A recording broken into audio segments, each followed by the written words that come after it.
Hi, I'm Steve Roe, CEO at Oaknoll. I'm recording this video the afternoon of Thursday, September 19th, and it will be uploaded and available to you by Friday, September 20th.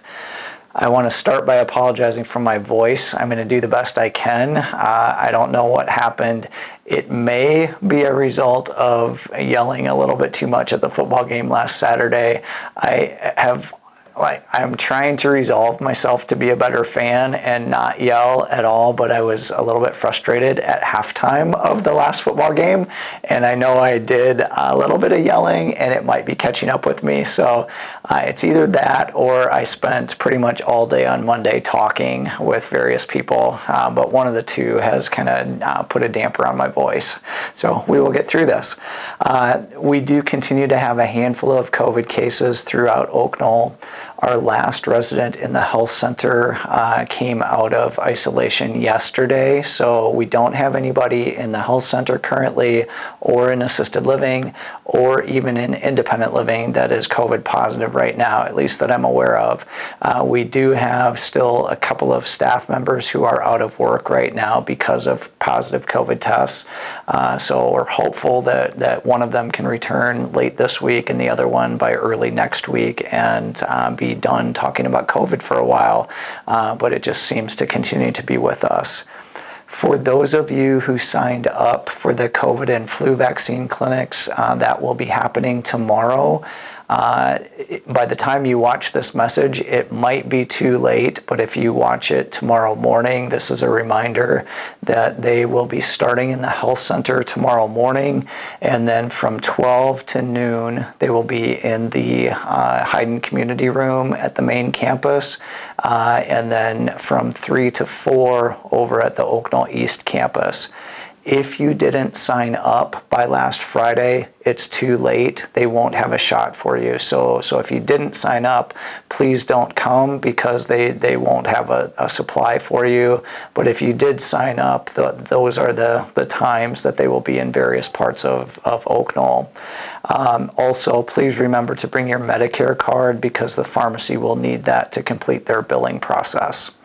If you did miss signing up for this clinic, you can still get the COVID and flu vaccine pretty much at any of the local pharmacies. That seems to be pretty readily available, and I would just encourage you maybe to call ahead and make sure that they have it, but it seems to be available at most local pharmacies right now. Kim shared with you in her recording last week that she would be away starting yesterday for a cruise in Alaska. So hopefully by now she is on her cruise ship. When she returns from her vacation, we'll just have a couple of days where she's by herself.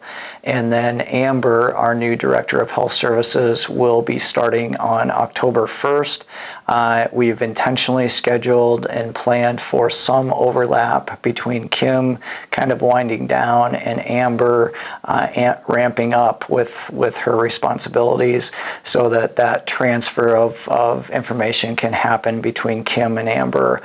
There's no firm end date for when Kim will no longer be here at Oaknoll, and she has agreed to stay on kind of on an as-needed basis if there's something that comes up and we need to tap into her.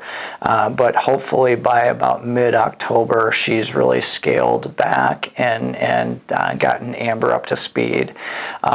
We will be having a party for Kim so that you can thank her and wish her well in her new job, and that will be the afternoon of Thursday, October 10th.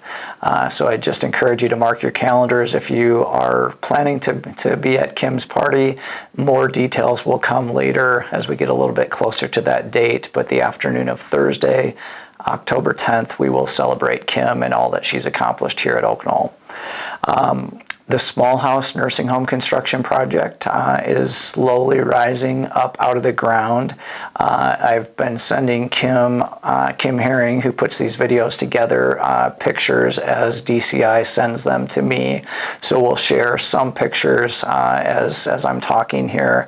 There are a handful of apartments in the George building and the Spring building that really provide a very good vantage point to watch what's happening in the construction.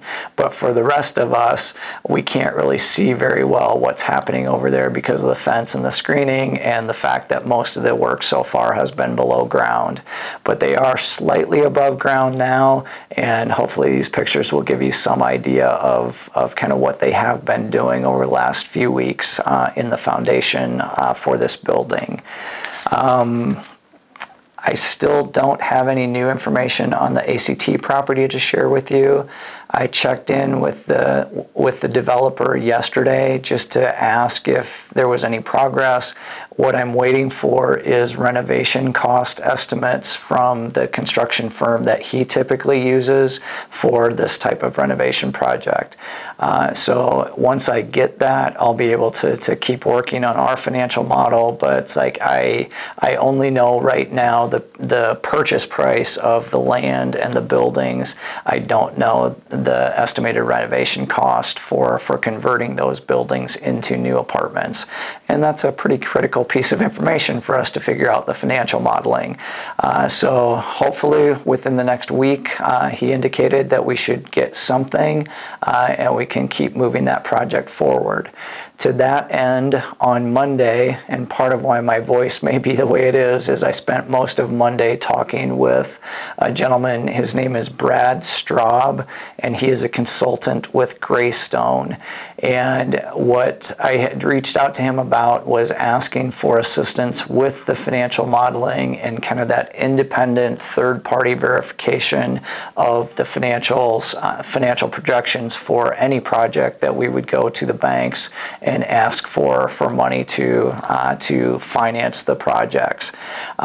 So it's a really important piece, and I was impressed by Brad. He clearly knows the world that we live in of senior living and healthcare, and he has a lot of experience doing this. We were referred to him by somebody that worked with him on a project up at Friendship Village in Waterloo. So I feel good about that beginning relationship right now, and I'm waiting for a proposal from him now, which I should get early next week, for what that next step would be and how much that will cost us to try to figure out a financial model that is viable for the ACT campus. So that's kind of what I can tell you about ACT right now. Next week, I am going to be away on Wednesday through Friday, and Darcy Sanford, our CFO, and Tom Bender, our board president, will be with me. We are going to attend a strategy conference hosted by Ziegler Financial, and the conference is in California. So we fly out Wednesday, fly home Friday night, and it's just a two-day conference, but I'm really looking forward to this. I've heard really good things about this particular conference, and I will share with you what I learned when I record in a couple of weeks.